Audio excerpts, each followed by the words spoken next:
하나님의 기쁨을 위해 계획되었다. 우리는 하나님의 기쁨을 위해 계획되었다. 풍성한 삶. 우리는 성공이나 성취나 사람들과의 관계를 통해 삶의 목적을 찾으려고 한다. 그러나 그런 것들이 아무리 멋지고 만족스럽다 해도 그 자체가 우리 삶의 목적이 될 수는 없다. 우리는 그 이상을 위해 지음받았다. 우리는 영원히 존재하도록 창조되었다. 모든 것을 그의 뜻대로 이루시는 하나님께서는 오래전에 이미 우리를 하나님의 백성으로 예정해 놓으셨습니다. 에베소서 1장 11절. 하나님께 기쁨을 드리고 하나님의 기뻐하심을 위해 살아가는 것이 우리 삶의 최고 목적이다. 이 사실을 이해하게 되면 자신을 보잘것없는 존재라고 다시는 생각하지 않게 될 것이다.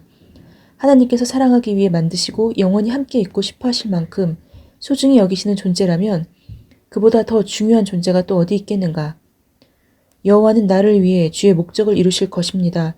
여호와여 주의 사랑은 영원합니다. 시편 138편 8절. 쉬운 성경. 하나님을 사랑하면 그 사랑을 표현하고 싶어진다. 우리는 그 사랑의 표현을 예배라고 부른다. 예배는 교회에서 기도하고 찬양하는 것 그 이상이다. 하나님을 온전히 신뢰하고 깊이 사랑하며 온 마음을 다해 순종하고 지속적으로 감사하는 것이 예배이다. 하나님께 기쁨을 드릴 때마다 우리는 하나님을 예배하는 것이다. 우리 삶의 최고 목적은 예배다. 형제자매 여러분, 그러므로 나는 하나님의 자비하심을 힘입어 여러분에게 권합니다. 여러분은 여러분의 몸을 하나님께서 기뻐하실 거룩한 산 제물로 드리십시오. 이것이 여러분이 드릴 합당할 예배입니다. 로마서 12장 1절. 표준 새 번역. 가장 친밀하고 가장 간절한 예배는 가장 암울한 시기에 경험하게 된다. 마음이 무너질 때, 버림받은 듯한 소외감을 느낄 때, 심한 고통을 느낄 때 우리는 하나님을 찾게 된다. 가장 심오한 예배는 고통 가운데서도 하나님을 찬양하고 어려움 속에서도 하나님을 신뢰하며 하나님께서 멀리 계시는 것처럼 느껴질 때도 하나님을 사랑하는 것이다. 여호와는 그분을 예배하고 그분의 사랑을 믿는 사람들을 기뻐하십니다. 시편 147편 11절. 아멘. 우리는 하나님의 가족으로 태어났다. 또한 그때부터 예수 그리스도를 통해 우리를 자녀 삼으시기로 작정하셨습니다. 하나님께서는 이 일을 바라시고 또 기뻐하셨습니다. 에베소서 1장 5절. 쉬운 성경. 태초부터 하나님께서 가족을 이루고 싶어 하셨다. 성경 전체는 하나님을 사랑하고 하나님을 높이며 하나님과 함께 영원히 다스리게 될 한 가족을 이루어 가시는 하나님의 이야기다. 하나님은 우리가 그 가족의 구성원이 되기를 원하신다. 히브리서 2장 11절은 이 사실을 보여준다. 사람들을 거룩하게 하신 예수님과 거룩하게 된 사람들은 모두 한 가족입니다. 그렇기 때문에 그분은 그들을 한 형제라고 부르는 것을 부끄러워하지 않으셨습니다. 예수 그리스도께서 우리를 당신의 형제와 자매라고 부르신다. 단지 하나님을 믿는 사람으로서만 우리를 부르신 것이 아니다. 하나님의 가족으로서 우리를 부르셨다. 하나님의 은혜로 우리는 거듭났습니다. 그래서 우리는 하나님의 가족이 되었습니다. 그 가족은 살아계신 하나님의 교회이며 진리의 초석이자 토대입니다. 베드로전서 1장 3절. 하나님의 가정은 어떤 모습일까? 어디서 찾을 수 있을까? 초석. 초석과 받침대가 없는 건물은 쉽게 무너져 내린다. 마찬가지로 하나님과 함께하는 우리의 삶이 견고하려면 기초가 튼튼해야 하고 다른 사람들의 지원이 있어야 한다. 교회의 일원이 될 때 우리는 그리스도께 속한 형제자매들의 사랑과 지원을 받을 수 있게 된다. 교회는 하나님의 가족일 뿐만 아니라 그리스도의 몸이라 불리운다. 하나님의 가족이 될 때 우리는 또한 그리스도의 몸에 속한 지체가 된다. 우리는 모두 연결되어 있으며 서로를 의지하게 된다. 한 몸에 많은 지체가 있으나 그 지체들이 다 같은 기능을 가진 것이 아닙니다. 이와 같이 우리도 여럿이지만 그리스도 안에서 한 몸을 이루고 있으며 한 사람 한 사람은 서로 지체입니다. 로마서 12장 4절로 5절. 표준 새 번역. 교회는 사업체가 아니라 몸이다. 기관이 아니라 가정이다. 하나님께서 내가 너를 가족으로 지었다. 라고 말씀하신다. 그래서 몸에 분열이 생기지 않게 하시고 지체들이 서로 같이 걱정하게 하셨습니다. 한 지체가 고통을 당하면 모든 지체가 같이 고통을 합니다. 한 지체가 영광을 받으면 모든 지체가 함께 기뻐합니다. 여러분은 그리스도의 몸이요. 한 사람 한 사람은 그 지체입니다. 고린도전서 12장 25절로 27절. 표준 새 번역. 낙심될 때마다 혼자가 아니라는 사실을 기억하라. 하나님께서는 서로 지지해주고 격려해주는 가정을 이루게 하셨다. 도움을 얻기 위해 형제자매를 찾아가라. 영적으로 성장하면 할수록 교회를 더 사랑하고 소중히 여기게 될 것이다. 왜냐하면 그리스도께서 교회를 위해 돌아가셨기 때문이다. 하나님께 교회보다 더 중요한 것은 없다. 하나님께서는 교회를 위해 엄청난 대가를 지불하셨다. 예수님께서 교회를 너무나 사랑하시기 때문에 성경은 교회를 사랑받는 신부에 비유하고 있다. 남편들아, 아내 사랑하기를 그리스도께서 교회를 사랑하시고 위하여 자신을 주신같이 하라.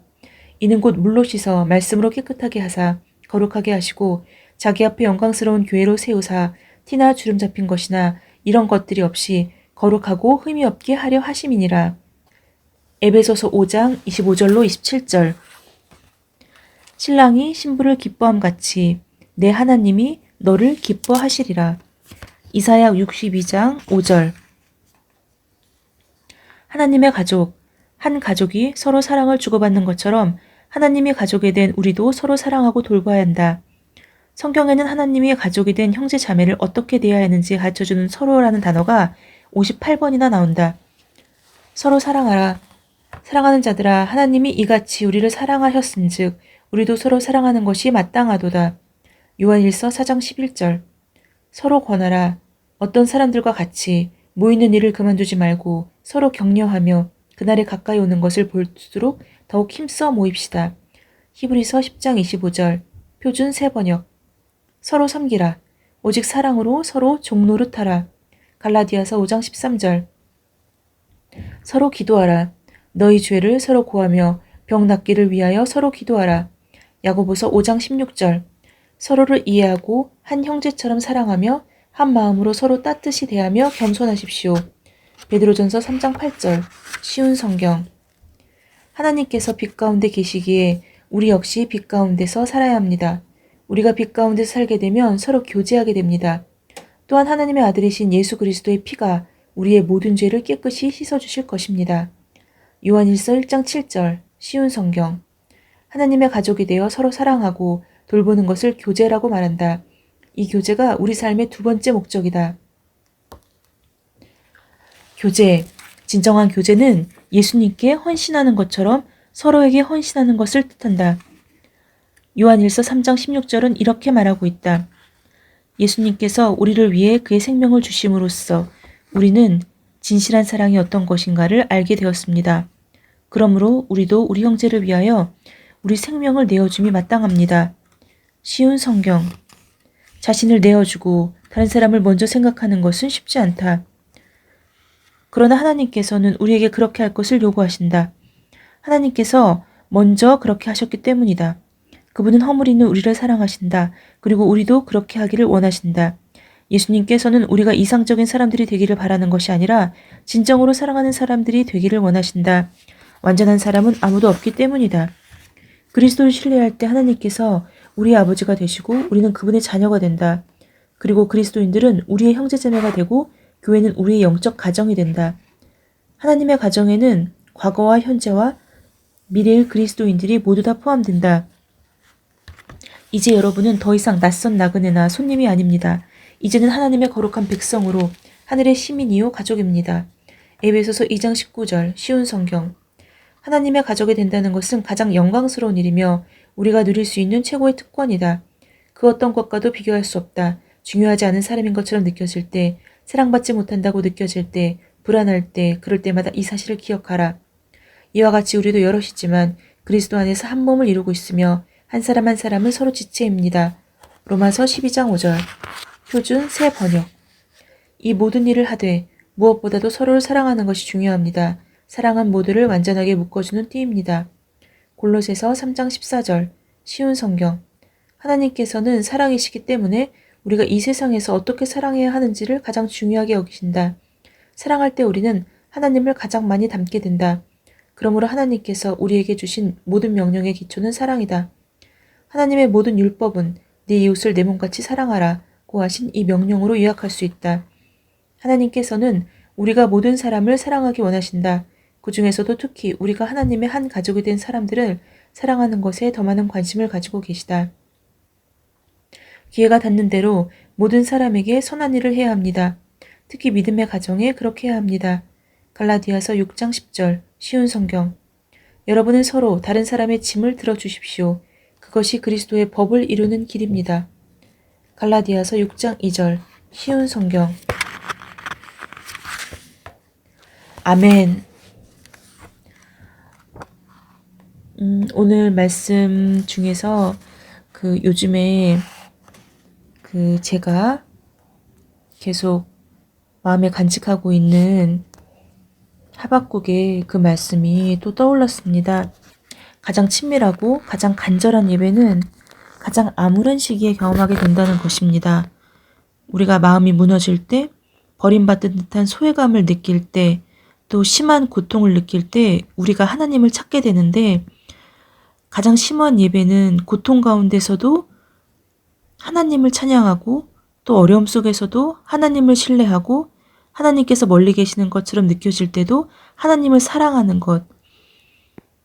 그러니까 결국 항상 감사하고 항상 기도하고 항상 기뻐하는 그것이 사실은 굉장히 어려운 일인데도 불구하고 기뻐하지 못하고 감사하지 못하고 또 기도하지 못하는 그 순간조차도 기뻐하고 감사하고 또 기도할 수 있어야 하는, 그리고 그런 자가 반드시 하나님께서는 그런 자를 찾아서 위로해 주시고 또한 복을 주신다는 그 사실입니다. 비록 무화과 나무에 무성치 못하며 포도나무에 열매가 없으며 감람나무에 소출이 없으며 밭에 식물이 없으며 우리의 양이 없으며 외양간에 소가 없을지라도 나는 여호와를 인하여 즐거워하며 나의 구원의 하나님을 인하여 기뻐하리로다. 주 여호와는 나의 힘이시라. 나의 발을 사슴과 같게 하사 나로 하여 높은 곳에 다니게 하시리로다. 이 노래는 영장을 위하여 내 수금에 맞춘 것이니라. 아멘. 이것은 우리가 감사와 또한 찬양하지 못하는 그 순간에도 우리가 여호와를 신뢰하고 또 하나님을 찾으면 하나님께서는 우리를 반드시 구원해 주실 거라는, 왜냐하면 하나님께서는 우리의 힘이시고 그리고 우리의 구원이시고 또한 우리의 모든 삶의 중심이 되시는 분이기 때문입니다. 오늘은 그러한 말씀을 다시 한번 마음에 새기면서 우리의 예배가 항상 간절하고 항상 뜨겁게 찬양할 수 있는 그런 예배가 되기를 또한 소망합니다. 샬롬.